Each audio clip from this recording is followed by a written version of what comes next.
Pessoal, bom dia. Nessa oitava aula a gente vai continuar vendo complementos ortogonais e teoremas importantes e vários exemplos para que possamos introduzir a decomposição de, de matrizes, né, que vão ser tão importantes em forma canônica de Jordan. Primeiro teorema que a gente vai ver é esse daqui, que se um subespaço U de um espaço vetorial V for invariante por uma transformação linear, né, de V em V, então o complemento ortogonal do U será invariante pela adjunta. A gente prova isso tomando U pertencente ao espaço vetorial U e o V pertencente ao seu complemento ortogonal. Então, por hipótese, o subespaço U é invariante pela transformação linear. Então, φ de U está no U, né? Pela definição de adjunta, a gente tem essa expressão, só que como o φ de U está no espaço, no subespaço vetorial U, o V ele está no complemento ortogonal, então, por definição, né, o produto escalar entre eles é zero. Mas dessa primeira igualdade, a gente tem a definição da matriz adjunta. Então a gente está dizendo aqui que o φ estrela de V, produto interno com U, é igual a zero. Implica que a adjunta aplicado num vetor no complemento ortogonal ainda é um vetor do complemento ortogonal. Portanto, o complemento ortogonal do subespaço vetorial é invariante pela transformação adjunta. Tá? Existe uma base chamada base simplética, tá? Associada a formas bilineares antissimétricas. Então a gente diz que essa base E1, E2 até N no espaço vetorial é uma base simplética do espaço vetorial, tá? Assumindo aqui, claro, dimensão finita, N. Se essas propriedades forem satisfeitas, ou seja, se eu avaliar a forma bilinear simétrica entre vetores subsequentes, ou seja, onde esse índice dos vetores a diferença é igual a 1, então ela é unitária. E se eu trocar a ordem da avaliação, né, dos vetores, eu crio aqui um sinal negativo. Então o que eu estou dizendo aqui é o seguinte: o sigma, olha só, para cá é igual a 1. Então aqui está dizendo que a forma bilinear sigma, a forma simplética sigma, agindo no E2, E1, é igual a menos E1, E2, tá? Perdão, aqui é E sigma de E1, E2 é igual a menos sigma de E2, E1, que é igual a 1. E todo o resto é igual a zero. Tá? Isso você faz para todo K. Então, significa que, por exemplo, sigma de E1, claro, como ela é simplética, ela é antissimétrica, então sigma de E1, toda vez que o I for igual a J, o sigma é igual a zero. Então significa que os elementos da diagonal são nulos e como sigma de E2 E1, né? O sigma, quando as entradas aqui for E1 e E2 é igual a 1. Então tá aqui. Tá? Quando a entrada for E2 e 1 é menos 1. Tá aqui. E você faz isso por pares. Então a gente tem nesta base, a gente tem, né, na base simplética, a gente tem a matriz da forma bilinear antissimétrica dessa maneira. Bom, é claro que se a gente já provou no slide passado que se U está no espaço vetorial, no subespaço vetorial U, e V no complemento ortogonal, né? Então isso é satisfeito. E simplesmente dispondo a definição nesta base, exatamente nesta base ordenada, a gente tem esta matriz. Tá? O número de blocos aqui é igual a M, onde satisfaz essa primeira propriedade. Então é a primeira vez que a gente vê decomposições. Teorema, né? Para toda forma bilinear simétrica em V de dimensão finita, N, existe uma base simplética. Tá? A gente vai fazer essa demonstração por indução. Olha só, se N é igual a 1, a gente tem simplesmente aqui, né? Se n for igual a 1, a gente tem sigma de E1 é igual a zero, né? Por definição de forma simplética, né? Então não tem nada para mostrar. Se a forma bilinear for nula, ela é totalmente degenerada e também não tem o que mostrar. Então a gente vai assumir que a forma simplética não é nula, né? Então existem vetores E1 e E2, tais que o sigma de E1 e E2 é diferente de zero, tá? Então eles podem ser. Isso aqui como a forma é diferente de zero e ela é simplética, então existe vetores tal que a forma bilinear antissimétrica avaliada nesses dois vetores é diferente de zero. E eu posso simplesmente normalizar os vetores, ou seja, eu vou dividir pela norma um vetor por sua respectiva norma e então a gente vai ter isso, tá? Porque se for diferente de zero, suponha aqui que seja um número, sei lá, p, né? E você associa esse número p com as normas, o produto das normas, e dividir pelas normas, então o sigma de E1 e E2 é 1, que por definição é menos sigma de E2 e 1. Então nesta base, né, simplesmente quando eu restringo a forma bilinear antissimétrica no espaço gerado por E1 e E2, eu tenho a matriz nessa base.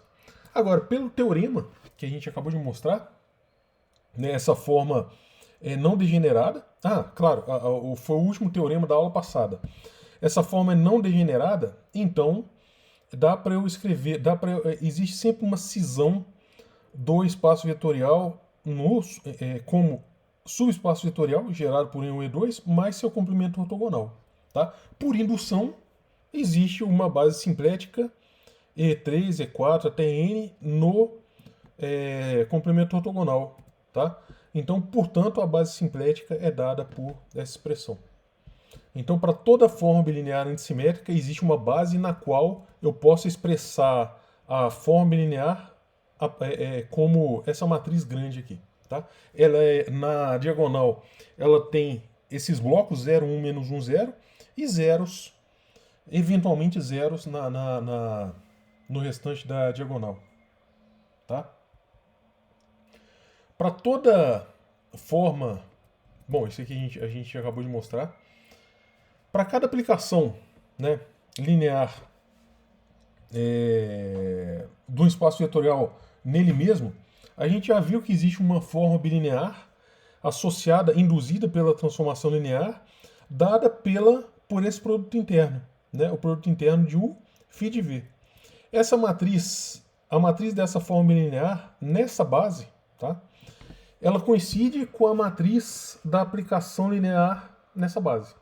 Tá? Simplesmente porque a gente pode, por exemplo, pegar aqui a base canônica. Então existe um isomorfismo canônico entre o espaço dos endomorfismos e o espaço das formas bilineares induzidas por φ. Tá? Então, para cada. A gente tem então o enunciado desse teorema, que para cada forma bilinear no espaço de dimensão finita, a gente tem, dado uma aplicação linear, a gente pode associar construir a forma bilinear induzida pelo φ dessa maneira. Tá? E a gente diz que funcionais bilineares simétricos, né, eles estão associados a transformações autoadjuntas, né? São, aqui em azul, são aplicações simétricas, né? E funcionais bilineares simétricas, a partir desse teorema, eles estão associados a aplicações lineares simétricas, cuja adjunta é ela mesma.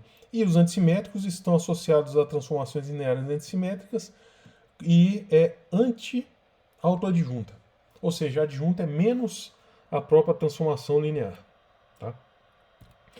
E operadores lineares do espaço nele mesmo, tais que a adjunta seja igual à inversa, eles são denominados transformações ortogonais.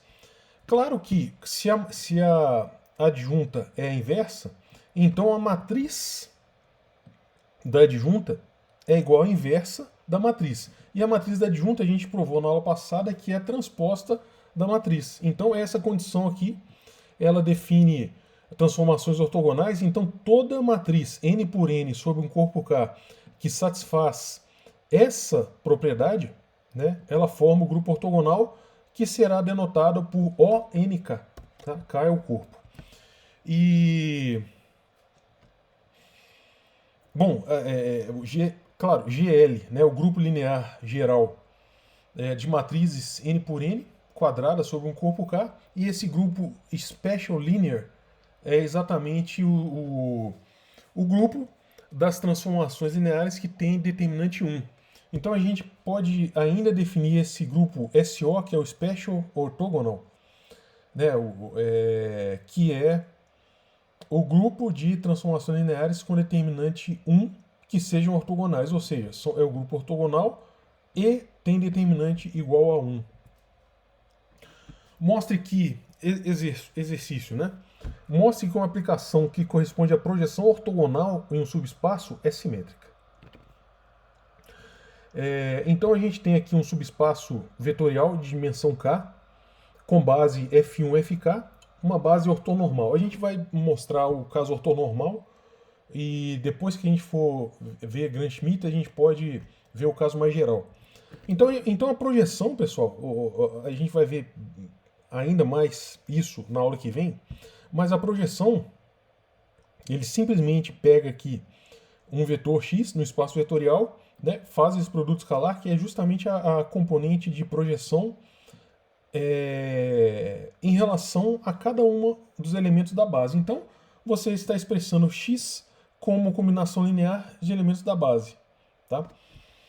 É dessa maneira. Então, essa é a projeção ortogonal.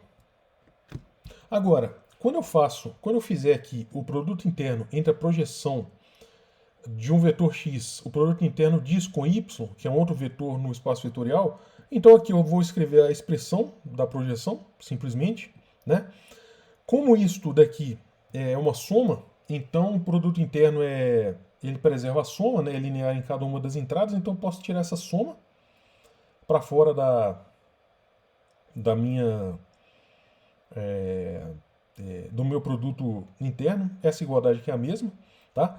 Então o que vai ficar aqui é ainda um escalar.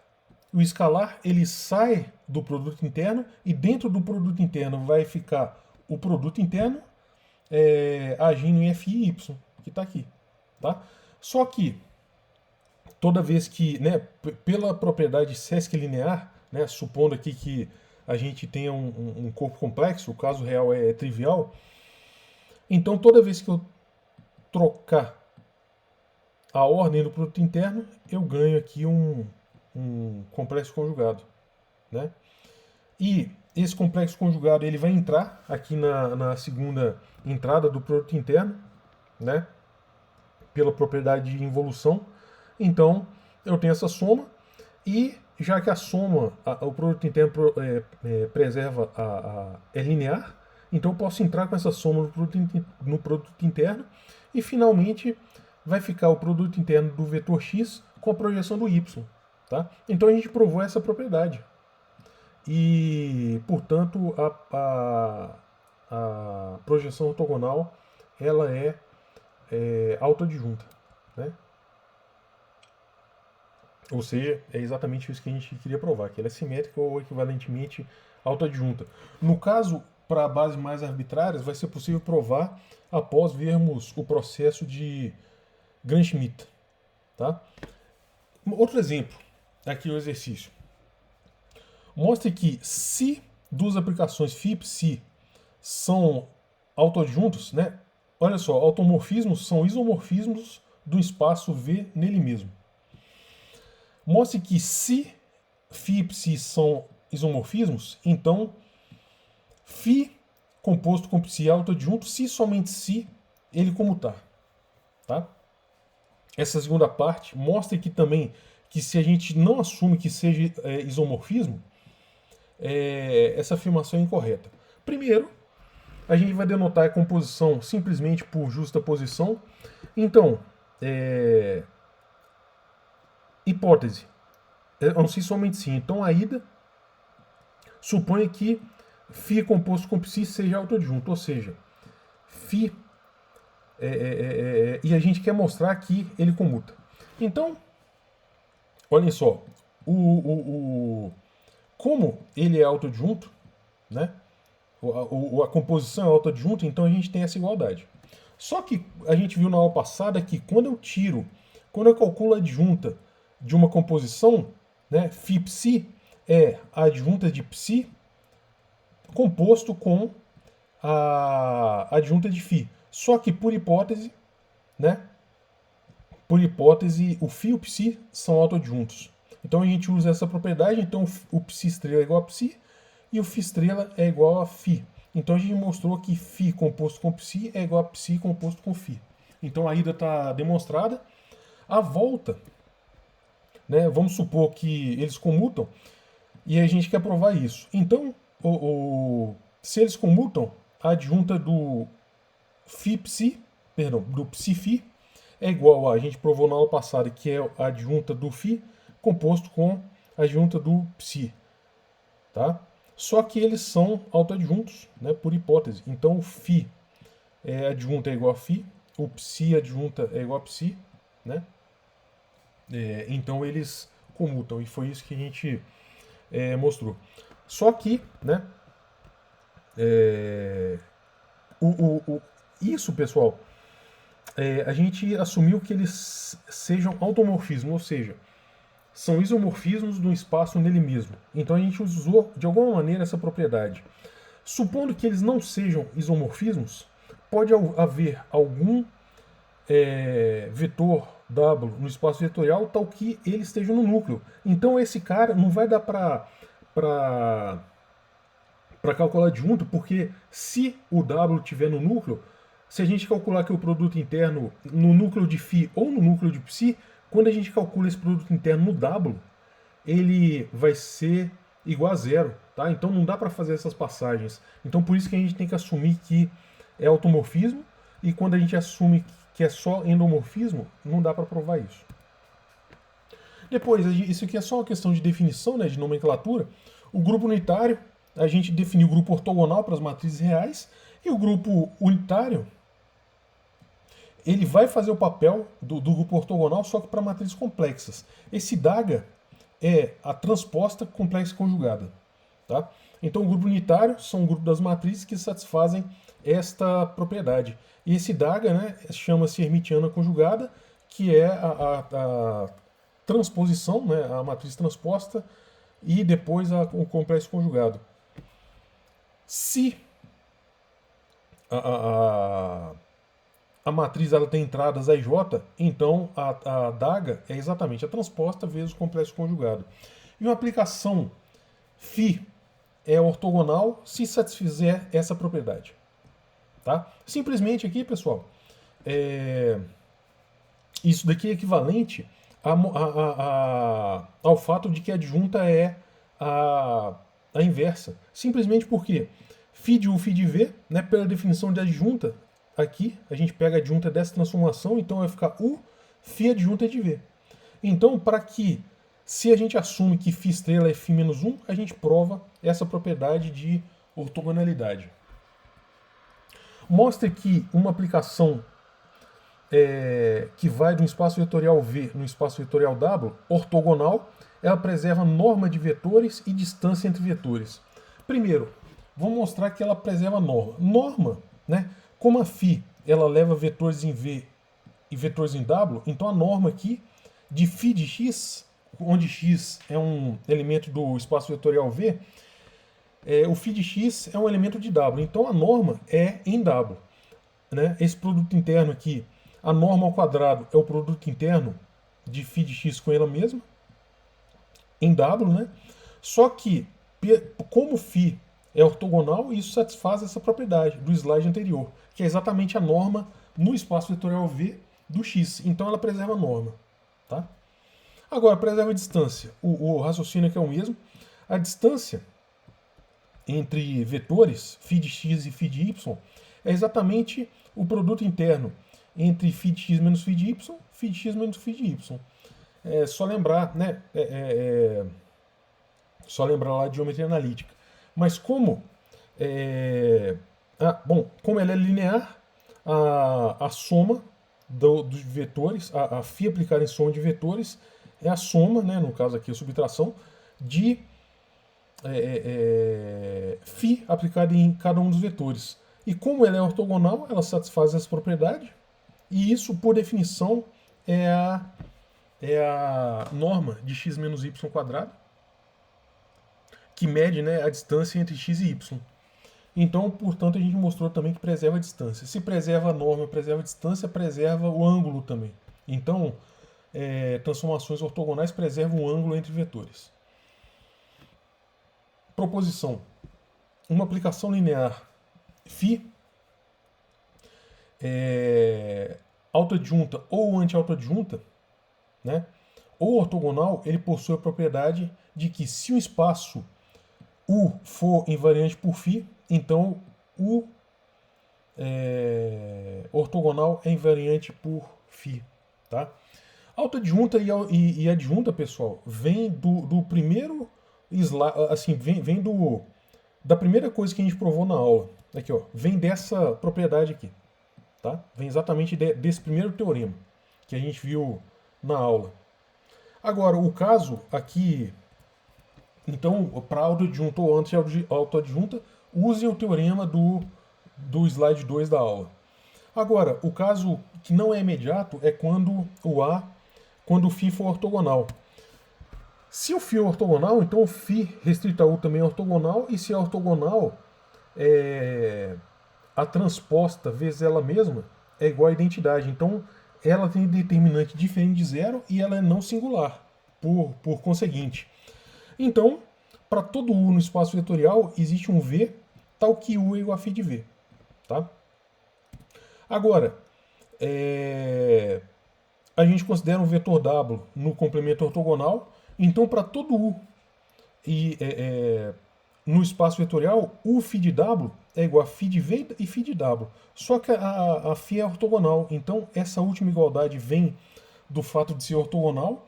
E como φ de W, o W está no subespaço ortogonal, né? Então, o V com W, o produto interno é igual a zero. E a gente mostrou, então, que o φ de W está no complemento ortogonal. Então, a gente assumiu que um vetor W está no complemento ortogonal e o φ está no complemento ortogonal. Então, a gente mostrou que para transformações ortogonais, além de autoadjuntas e anti-autoadjuntas, o complemento ortogonal é invariante pela transformação linear. Tá? Mostre que uma aplicação φ que leva um espaço vetorial nele mesmo, que é autoadjunta e ortogonal, é também uma involução. Tá? Bom, aqui, pessoal, é definição de autoadjunta e definição de transformação ortogonal. Então, da definição da transformação ortogonal, φ adjunta é igual a φ menos 1. Então, eu posso compor com φ ambos os lados dessa equação e vai ficar φ adjunta com φ é igual a φ menos 1 adjunta com φ. Só que φ menos 1 adjunta com composto com φ, então vai ficar φ adjunta composto com φ é igual a φ menos 1, a inversa, composto com φ. Só que isso daqui é identidade. Tá? Isso daqui é exatamente identidade. Só que também, como a φ estrela é igual à própria φ, porque ela é autoadjunta, então a gente, por um lado, ela é identidade, por outro lado, ela é igual a φ quadrado. Então φ quadrado é igual a identidade e, por definição, é uma involução. E está provado. Agora a gente vai provar dois teoremas e fazer uso de toda vez que esses espaços aqui par e ímpar são o conjunto, né, o U mais é o conjunto dos vetores do espaço vetorial, tal que φ de V é igual a mais V e o menos é o sinal aqui negativo. A gente vai utilizar que esses subespaços são invariantes por φ. tá? E, portanto, esse subespaço aqui, o subespaço vetorial, que é a soma desses dois subespaços é invariante, e, portanto, o ortogonal, o complemento ortogonal desse espaço é invariante pela adjunta, pelo primeiro teorema que a gente provou na aula. Tá? Então, o teorema. A gente tem uma aplicação linear φ, tal que ela seja anti-autoadjunta. Então, existe uma base ortonormal, tal que o φ tem essa forma aqui. Tá? Ela é um bloco, ela é zero, na vasta maioria dela, e na diagonal existem blocos desse tipo aqui, 0 menos A 0. Tá? Aqui no caso A1, né, o 0 menos A1, A2, A2 e 0. Enfim, a matriz tem essa forma. Tá? Isso, pessoal, a demonstração é muito simples. Isso vem do fato de que qualquer operador antissimétrico em dimensão finita possui uma base simplética, e aqui, essa daqui, né? Então é a base simplética restrita ao subespaço, a algum subespaço, tá? É simples assim. Então existe essa matriz que é diagonal, e fora da diagonal é tudo zero. E claro que eventualmente existem alguns blocos aqui, blocos de zeros também. Outro teorema, esse teorema aqui é mais rebuscado, a demonstração, tá? Para todo operador ortogonal, então existe uma base formada, na qual a matriz ortogonal ela possa ser decomposta, ela possa ser escrita nesta base como blocos de rotações em duas dimensões, tá? Então aqui πθ1, o primeiro bloco aqui é cosseno θ1 menos seno θ1, seno θ1, cosseno θ1, e assim por diante cada bloco. E aqui uns, tá? Simplesmente o determinante dela tem que ser mais ou menos 1. Então a gente dispõe assim por blocos. A gente vai provar isso para cada caso, né? E é suficiente a gente considerar aplicações em subespaço de dimensão 1 e 2. Em espaço de dimensão 1, como determinante é mais ou menos 1, então é simplesmente a multiplicação por mais ou menos 1. Então, nessas diagonais aqui, podem ter diversos elementos 1 e diversos elementos menos 1. E a gente está ordenando a base tais que o 1 fique primeiro, todos os 1s positivos, eles fiquem antes dos menos 1 negativos, né, claro. Então a gente está ordenando a base dessa maneira. Quando a dimensão, o subespaço tiver dimensão 2, então toda aplicação ortogonal ou é uma rotação por um ângulo θ ou é uma reflexão através de uma reta. E isso a gente vai provar agora. Tá? Primeiro, considere aqui uma transformação ortogonal, né? Aqui no grupo ortogonal, 2 por 2. Dessa relação aqui de ortogonalidade, parem o vídeo e façam essa conta, tá? Assumam que o IV, tanto o e V, sejam igual, tem componente x e y. Então eu estou assumindo aqui U é igual a V, que é igual ao vetor coluna x e y. Tá? Então quando eu fizer aqui AU, produto interno de AU com ele mesmo, vai dar o produto interno de U com ele mesmo. Quando eu tomo o A dessa forma e faço isso agir nesse vetor, faço essa conta e calculo o produto interno, essa parte aqui vai dar isso, e a parte da esquerda é claro que vai dar x² mais y², que é a norma do U quadrado. Tá? Se eu abrir essa igualdade e igualar os termos em x e y, eu tenho que a² mais c² é igual a b² mais d², que é igual a 1, e esses termos cruzados, ab mais cd é igual a 0. Então, essa primeira equação aqui implica que, né, como a² mais c² é igual a 1, então necessariamente existe um ângulo θ, tal que o A é igual a cosseno θ e o C é igual a seno de θ. Tá? Se a gente tem isso, dessa expressão aqui eu obtenho a mesma coisa, a gente tem que só tomar cuidado com os sinais. Tá?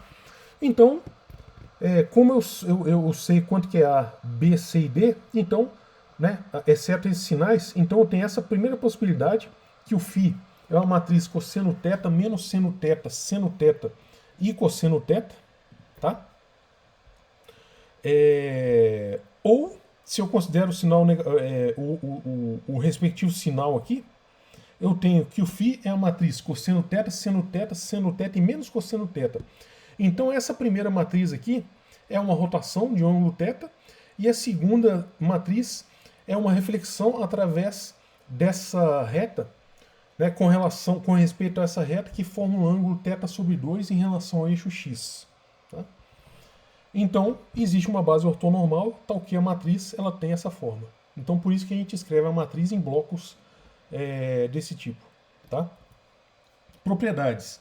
Sobre o corpo dos complexos, determinante da adjunta é a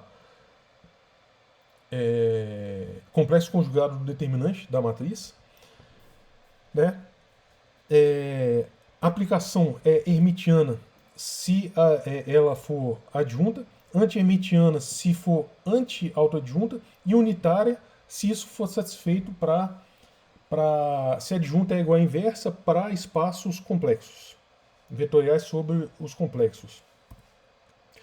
E, exemplo aqui, considere um número real diferente de zero e a matriz 0A menos A e 0, que são exatamente as matrizes daqueles blocos diagonais que a gente viu para transformações ortogonais.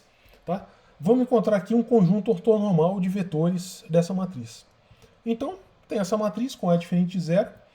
Primeiro, para calcular os vetores, a gente calcula o polinômio característico, que é o determinante de A menos um número, né, vezes a identidade. Então, quando eu faço aqui A menos T vezes a identidade, vai dar a matriz menos T, A, menos A e menos T.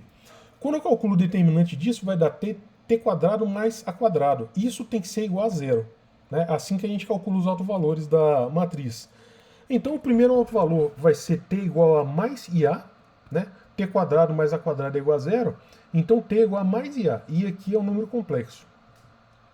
Eu substituo o T igual a mais IA aqui. Vai ficar menos IA, A, menos A e menos IA. Essa é a matriz A maiúscula, né? Para calcular autovetores, eu multiplico por um vetor coluna aqui, qualquer, e igual a zero, né? Então, essas duas equações são as mesmas. Menos IA x mais AY é igual a zero. Isso implica que Y é igual a IX. E, portanto, o vetor V1 é igual a x e ix, tá? Ix. Lembra que é um vetor coluna. Aqui eu estou colocando transposta aqui só para economizar espaço. E, claro que a norma, quando a gente calcula a norma dele, vai dar raiz de 2, então eu divido pela norma dele, porque a gente quer um conjunto ortonormal, tá? Ou seja, o normal é normalizado, ou seja, a norma igual a 1.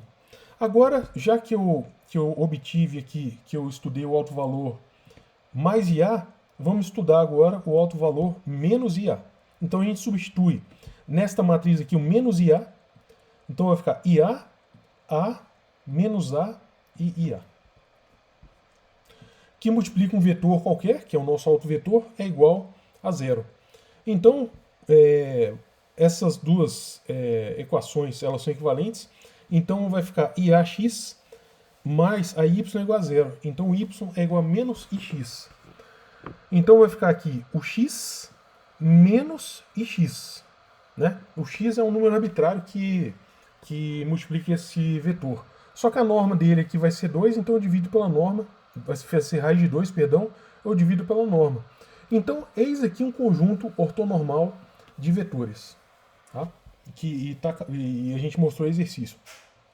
Lembra o seguinte, pessoal. Quando eu calculo aqui dados vetores aqui no espaço vetorial, se V é um espaço vetorial sobre o corpo dos complexos, então este aqui é o nosso produto escalar, é o nosso produto interno. Eu tenho que levar em conta o complexo conjugado das componentes de um dos vetores, tá? Aqui no caso o segundo. Então, quando a gente faz o produto escalar, né? E a gente adota essa definição, então a gente está, né? A gente tem que tomar aqui o complexo conjugado desse número, então vai ficar menos i vezes menos i, que é igual a menos um, mais 1 vezes 1. Tá? Então o produto interno vai dar zero. Mas lembra que para produto escalar, essa é a forma de calcular produto escalar em espaços complexos. E, finalmente, a gente vai dizer que uma forma bilinear é sesquilinear se ela for antilinear aqui na primeira coordenada. Tá? Então, significa que quando eu tirar aqui o A, ele entra com o complexo conjugado, tá? E preserva a soma. E linear na segunda entrada. Tá? Então, pessoal, essa aqui é a definição. O A é um número complexo. Essa daqui é a definição nesse curso, mas, por exemplo, o livro do Elon, eu acho que é o livro do Elon, depois vocês dão uma confirmadinha lá. Tem vários livros que definem uma forma sesquilinear se ela for antilinear no segunda entrada aqui. Ó. Então, quando eu tenho um A na segunda entrada, ele sai né, por linearidade. O psi, claro, é uma forma bilinear. Então é uma forma bilinear, será sesquilinear se o A, na segunda entrada, ele sair com complexo conjugado. Aqui na minha definição é o primeiro, tá? Então só observe isso, se vocês forem fazer concurso, prova, etc., que vocês estão utilizando a definição dada em um certo livro, mas essa definição é equivalente, tá? Eu uso essa definição aqui porque é mais apropriada em física e matemática, mas, enfim, tanto faz. Dada a definição, façam as contas pertinentes àquela definição. Tá? Então a gente vai adotar esta definição. Tá? Então ela é sesquilinear se ela for antilinear na primeira entrada, ou seja, se admitir um complexo conjugado quando o A sair da primeira entrada. E também só uma questão aqui de nomenclatura. Uma forma sesquilinear que não for degenerada, né? Ou ela é alternada ou ela é hermitiana. Tá? Lembrando que esse sigma aqui é exatamente um automorfismo do corpo, né? Porque a forma linear ela toma elementos do espaço vetorial e leva no corpo.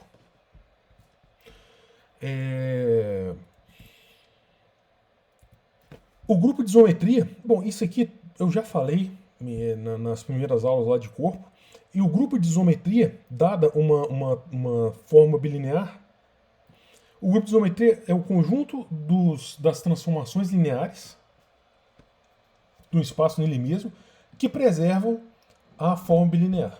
Tá? Ou seja, o grupo de isometria é algo mais, no caso particular, onde a forma é simétrica, eu tenho um grupo ortogonal, mas é uma coisa mais geral.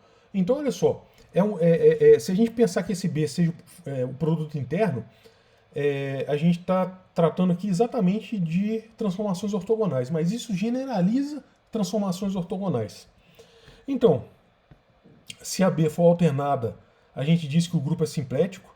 Se a B for hermitiana, a gente diz que o grupo é ortogonal. E agora sim, se a forma bilinear for simétrica, a gente diz que ele é ortogonal. Né? O grupo, então, repetindo, se a forma bilinear for alternada, o grupo é simplético. Se ela é hermitiana, a gente diz que o grupo é unitário. E quando o B for simétrica, a gente diz que ela é ortogonal. Tá?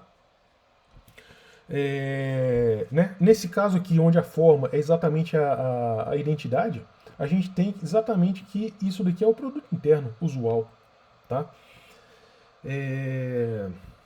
E, portanto, né, o grupo de isometria, nesse caso, é exatamente o grupo das matrizes ortogonais. É só isso. Só uma questão de nomenclatura.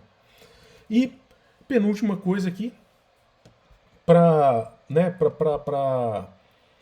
o grupo de isometria da identidade é o grupo ortogonal, e quando o grupo de isometria é associado à forma bilinear de entrada 0, identidade menos identidade 0, então a gente tem que uma forma bilinear, ela satisfaz essa propriedade, né?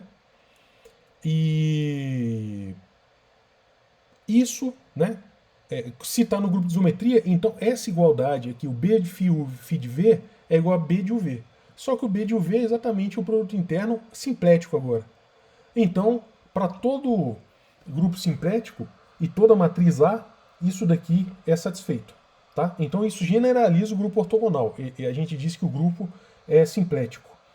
E, como a gente já viu, né, quando não for simplético e a gente tiver aqui a matriz de identidade, o grupo de isometria da identidade é exatamente o grupo ortogonal. Tá bom? Então, um bom dia para vocês, bons estudos e façam até o exercício 109 do meu livro. Enfim, as notas de aula que eu mandei para vocês. E na próxima aula a gente vai ver processo de ortonormalização de Gram-Schmidt. Bom dia e bons estudos.